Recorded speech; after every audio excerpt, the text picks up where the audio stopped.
My mum and I have a complicated relationship. She was a single mother and was at best neglectful and at worst hurtful. She'd send me to school with the flu and a 104-degree fever because she wouldn't believe me when I said I was sick. I had terrible vision, but she waited 3 years to take me to the optometrist. Everything had to be perfect, and there was a constant threat that no one was allowed to think that anything was wrong, or else people would take us away. I was expected to be perfect in everything, and any time I failed or was a bit slow, she would go on a rant about how much of a burden I was because she had to teach me basic things. I was a constant disappointment because the things she demanded were just unrealistic for a kid to know without being taught. My siblings didn't have this kind of pressure. It was only me. I'm okay now. I don't carry a grudge, and I've learned to let it go in one ear and out the other. And she's mostly not saying things, primarily because I don't invite her into my home, and because while we see each other maybe every other week, we don't spend extended periods of time together. Except earlier this year we lost everything due to the inflation.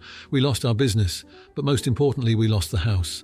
We were basically homeless with 2 children. We were allowed to stay with her and my stepfather for a month until we could get back on our feet. During this extended stay, she started falling into old habits. Everything I did was analysed and every mistake found and commented on. The thing is that my 13-year-old is super observant, and one day he asked, "Why do you always say my mum is useless?" My mum loves being a grandmother, and where she sucked as a mum, she is a good grandma. She was very hurt by my son's observation and vehemently denied it, but my son held firm, and since then, he's been keeping an eye on her. My mum feels uncomfortable with this and wants me to tell my kid he's imagining things, but I really don't want to do that. I'm super proud of him for being able to spot her behaviour, and I don't want to jeopardise this skill because it's going to be useful to him in the future. I've talked to him and told him that while I appreciate him trying to stand up for me, I don't need him to fight my battles, and that I'm perfectly aware that what my mom says is BS, so it doesn't hurt me. I don't want him feeling responsible for me or like he needs to protect me. My brother is now butting in and telling me that I should just tell him that he's imagining it, or tell him to pretend that nothing is wrong because it's almost Christmas, and it would be silly to keep creating tension with this. I still refuse. Am I the idiot? Now, for a few comments before the update. Comment 1. Not the idiot. There is no reason to be anything but completely honest here. Your mother and brother need to face the truth and all of the awkward feelings involved with that. Comment 2. Not the idiot. You are in the right not to gaslight your son. It touches my heart that such a young person can stand up for his mum. Comment 3. Not the idiot, and what a great mum you are. Both your brother and your mother are A8s. Now, for the update. After my last post, my son's confrontation with my mother opened the floodgates. The next day we had a family meeting, no holds barred. My mother tried to dismiss my son's words as childish nonsense, but I wasn't having any of it. My brother, the eternal peacemaker, tried to mediate, but this time I stood my ground. I laid it all out. Every pent-up grievance from years of her belittling me came pouring out. It was raw and intense, and I won't lie, it shook me to my core. The fallout was immediate. My mother, unaccustomed to being called out, spun into a tirade, and the tension that had simmered beneath the surface erupted. It was like a pressure cooker blowing its lid. She denied everything, of course, and then, in what I can only describe as a moment of pure spite, she told us to leave. We were stunned. There we were, with nowhere to go, and she was kicking us out right before the holidays. But that's when the unbelievable happened. My brother, who had always taken her side, finally saw the light. He told her she was being unreasonable and that her behaviour was out of line. He offered to take us in, said he couldn't stand by and watch her repeat the cycle of abuse he'd turned a blind eye to for so long. So, we moved in with my brother. It's tight quarters, but the warmth and support have been a balm for our spirits. My son, bless him, has been my rock. He's handling the upheaval like a champ, but the drama didn't stop there.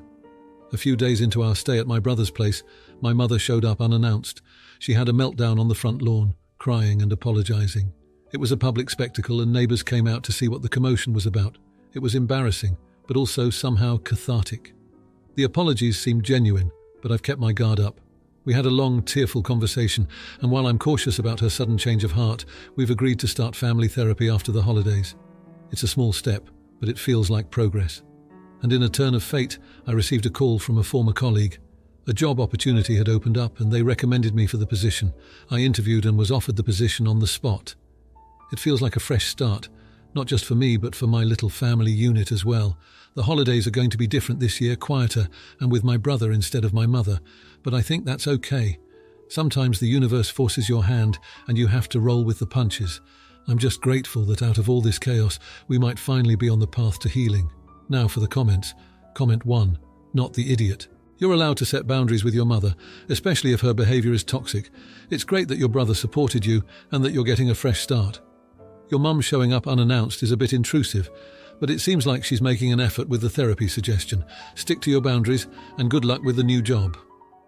Comment 2. You're the idiot for not giving your mum a chance to explain herself before moving out. People make mistakes, and it sounds like she's trying to make amends by apologizing and suggesting family therapy. Moving in with your brother may have been a bit rash without trying to resolve things first. Comment 3. Not the idiot at all. It's heartwarming to see your brother step up when you needed it most, and it's a positive sign that your mother is willing to go to therapy, even if her apology was a bit dramatic. Plus, a new job opportunity?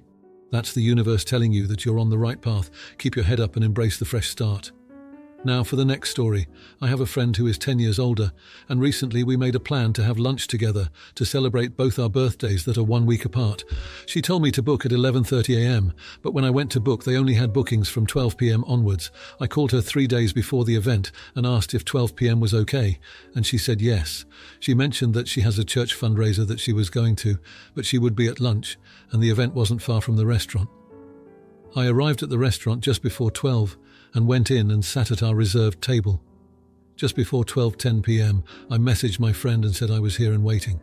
At 12:20 p.m, she messaged me back saying she was held up and would be there in 15 minutes. My response was, "Damn, I've already been waiting 20 minutes." She did apologize, as she mostly does when she's late. Twice the waitress came over and asked if I would like to order, and I said no thanks, she should be here any minute. By 12:40 p.m, she still had not arrived or messaged me any updates, so I messaged her suggesting we make it another time. No response. At 12:45 p.m, I messaged her again and said that 45 minutes was too long to wait and I was leaving.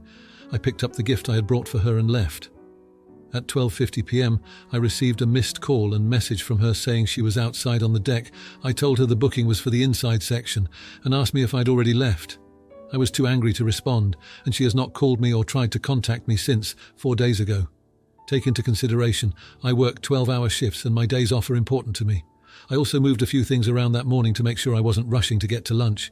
I have a feeling she's going to try and pin this on me as I walked out. Am I the idiot? Now for a few comments before the update. Comment 1, not the idiot. Imagine how long she would have kept you waiting if you had booked at 11:30. She should not have planned 2 activities so close together in one day. This is her fault. Comment 2, not the idiot. She should have called or texted the moment she knew she was going to be late instead of you having to keep trying. She's not much of a friend. Comment 3, not the idiot. She couldn't look around for you, and that late, you're better off without her. Now for the update, remember how I walked out because my friend was a no-show? Well, 2 days later, I get a text from them with a photo attached. It's a picture of a handwritten apology and 2 tickets to a concert I've been dying to go to. Turns out they felt super guilty and wanted to make it up big time. I'm flawed, right? But still a bit upset, so I take a day to think it over before I reply. Next thing I know, before I even get a chance to respond, our mutual friend calls me up and says, "Birthday lunch friend was in a minor car accident the same evening we were supposed to meet." Nothing life-threatening, thank goodness, but they were pretty shaken up and spent the night at the hospital for observation. Now I'm feeling like the world's biggest heel for ghosting them. I call them up immediately, and we have this long, emotional talk. They explain that they mixed up the sections of the restaurant because they were distracted by a stressful family call they got just before our meeting. We patch things up and decide to go to the concert together. The night is fantastic, like nothing I've ever experienced, and it's like the universe is giving us a second chance at celebrating our birthdays. We're dancing, singing, the works. But wait, it gets crazier. After the concert, we're leaving the venue, and we run into this person who lost their wallet. My friend spots it on the ground. We look through it to find some ID, and it turns out to belong to a local celebrity. We track them down to return it, and this celeb is so grateful, they invite us out for drinks. The entire night was surreal, drinks with a celebrity, laughing over the past misunderstandings, and realizing that sometimes things fall apart just so they can fall back together in the most unexpected and amazing ways. It's been a roller coaster of 2 weeks, but in the end it really strengthened our friendship. Life is wild, folks. Now for the comments. Comment 1, not the idiot. Your initial reaction to leave was based on the information you had at the time. It's natural to feel upset when someone stands you up, especially on your birthday. The fact that you were able to reconcile after learning about the car accident shows maturity. Plus, returning the wallet was a kind act which led to an unexpected reward. Your story is a reminder that things can turn around quickly. Comment 2. You're the idiot for walking out without even waiting to hear an explanation. Sure, being stood up hurts, but friendship is about communication and understanding. Your friend clearly cared enough to apologize and offer concert tickets, which shows they value your friendship. It was a mistake to act on impulse without all the facts. Comment 3. Not the idiot at all. You couldn't have known about the accident, and it's the thought of being forgotten on your birthday that stings. Plus, it all ended well, didn't it? You patched things up and even had an unexpected adventure. It's like they say, life is what happens when you're busy making other plans. You both made the best out of a bad situation and came out stronger. Cheers to that. Now, for the next story. My 35-year-old father-in-law, who is 63 years old, moved to a different country to be with a partner. In that time, his parents have died, and when his relationship ended, he asked my 32-year-old wife, his daughter, to come and stay with us while he sorted himself out. 4 months later, he still lived with us and showed no sign of moving out. My wife and I agreed that since he was earning a good wage now, we needed to increase his rent to just below the market rate for a room in this area, to encourage him to think he might as well get his own place if he's paying that much here. I know it's our own fault for not just being more direct and telling him he needs to move out, but he is very sensitive and always on the verge of a breakdown or blowing up. His job does mean he's away for half the week, so he was very surprised when the rent went up, despite practically living here for free prior to that and him now being on a better wage than my wife. Since then, he has been doing weird things like doing his laundry at a laundromat, buying a portable heater instead of using central heating. We think now he was trying to reduce the amount he was costing, so the increase in rent would be even more outrageous. Anyway, he left for work, but one of our cats was stuck in his room after he left, so we opened the door. We saw he'd left a pile of rubbish, including takeaway containers, which stank. My wife texted him pointing this out. He said, "Fine, I'll move out when I get back." He was angry she'd been in his room and felt that it was invading his privacy. We did say, "Well, actually, that's our spare room. You're only staying in it until you find your own place." This led to loads of messages accusing us of making him feel unwelcome, patronised, and it being unfair for charging rent when he was away half the week. My wife over the week gave him multiple opportunities to say he was coming back as he had nowhere else to go, but he just said she'd given him no choice. Come the day he was supposed to return, we waited. He didn't come back. My wife texted and said, "If you're not coming back, you should come and get your stuff." He said, "Burn it. You've seen me out on the street. I'm sleeping in my car. Your nan would be ashamed of you." We knew he'd been paid that day. We drove around and saw he'd parked at the end of our road and was sleeping in his car. She said one last time, that was a vile thing to say. She nursed her nan through cancer while he lived abroad. "But you can come back to give yourself a bit of time to find somewhere to live." He said, "No, because you've turned on me," so we left him to sleep in his car. The next day, once he'd proved his point, in my opinion, he went to a hotel. Now he's telling all the extended family we left him homeless and he had to sleep in his car. I don't feel bad, but my wife is feeling guilty. We both know if we had pleaded for him to come back and apologise to him, he'd have probably agreed to move back in. Am I the idiot? Now for a few comments before the update. Comment 1, not the idiot. He literally chose to sleep in his car. There isn't anything more to it. If he wants to throw a tantrum, let him. It'll give him the motivation to actually move out because he now feels uncomfortable. Comment 2, not the idiot. If the other family members want to take him in, let them. Comment 3, not the idiot. Don't let him guilt trip you into taking him back. Now for the update. It's been a few months since my last post about the situation with my father-in-law, and I felt it was time to share the unexpected turn of events with this community, who've been so supportive. Things escalated after my last post. Jeff, my father-in-law, did spend a few nights in his car, but a conversation with my wife's aunt turned things around. She reached out to us after hearing about the situation and suggested we all meet to clear the air. We agreed, skeptically, but it was the best decision we could have made. At the meeting, Jeff apologised. He admitted he'd been unfair and stubborn because of his pride and the embarrassment of his situation. Unbeknownst to us, he'd also been battling depression after his relationship ended, which contributed to his behaviour. My wife and I listened, hearts heavy with guilt for not seeing the signs earlier. We apologised too for the increased rent and not being more understanding. With everything out in the open, Jeff surprised us by revealing he had been saving up from the job he found a while ago, thanks to a lead from a neighbour, and was close to affording a deposit on a small apartment. But he didn't want to leave things unresolved. He asked if he could stay for 2 more months while he secured the place, and we agreed. Those 2 months changed our relationship. We started having family dinners, Jeff helped around the house more, and the tension eased into something comfortable. When the time came, Jeff moved into his new apartment, which was only a 15-minute drive away. He insisted on paying the last 2 months' rent in full as a gesture of gratitude, the most heartwarming part. Last week we went over to his place for dinner.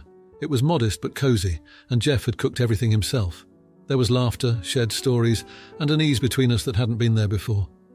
As we left, Jeff hugged us both and said, "Thank you for not giving up on me." We're closer now than we've ever been.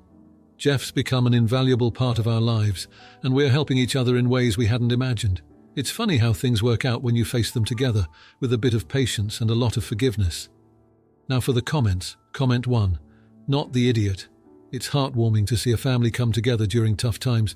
Depression is no joke, and it's great that Jeff was open about his struggles. Giving him a place to stay probably saved him in more ways than one. Family dinners sound like a fantastic way to bond.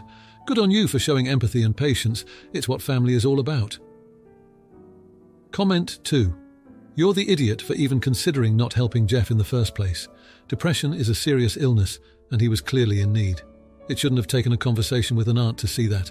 Everyone deserves a second chance, especially family. Glad you turned it around, but don't pat yourself on the back too hard. Comment 3. Not the idiot. You did more than what many would have done. Opening your home, adjusting your life, and helping Jeff get back on his feet shows tremendous character. It's not easy living with someone going through a rough patch, but you managed it with grace and came out with a stronger family bond. Cheers to new beginnings and healing relationships. If you liked this video, you'll probably like these too. Also, while you're here, please consider subscribing. It's your support that keeps this channel alive and allows me to make better and longer videos. Have a great day.